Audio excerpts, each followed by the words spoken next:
It's dry season, and even the flick of a cigarette butt out the window can start a blaze if you're not careful. The Guam Fire Department has been tediously working over the last few months, putting out at least a couple of dozen grass fires.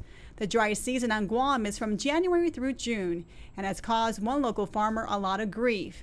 Gabriel Guerrero has been farming for the last 50 years and says he's had to dig deeper in his pockets to make sure his water bills are paid in order to make sure his crops don't die. He tells us these drought conditions are not good for farmers overall and that usually the month of May proves most costly.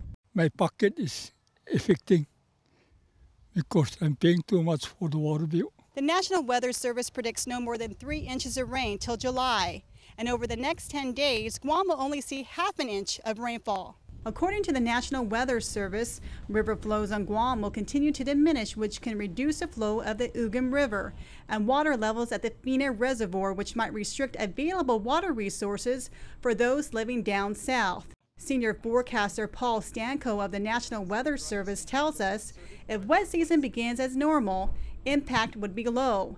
But they expect wet season to start a bit late due to El Nino. We expect to see the same general patterns for the next month or two.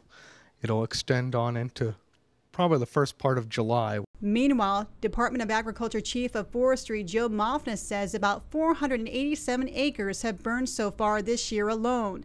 A majority in the southern parts of Guam due to this dry season, and advises the community to take caution when burning debris, especially around your home. He says it's best to make sure there is an available water source to put the fire out if it should get out of control. For Guam News Watch, I'm Jennifer Robigo.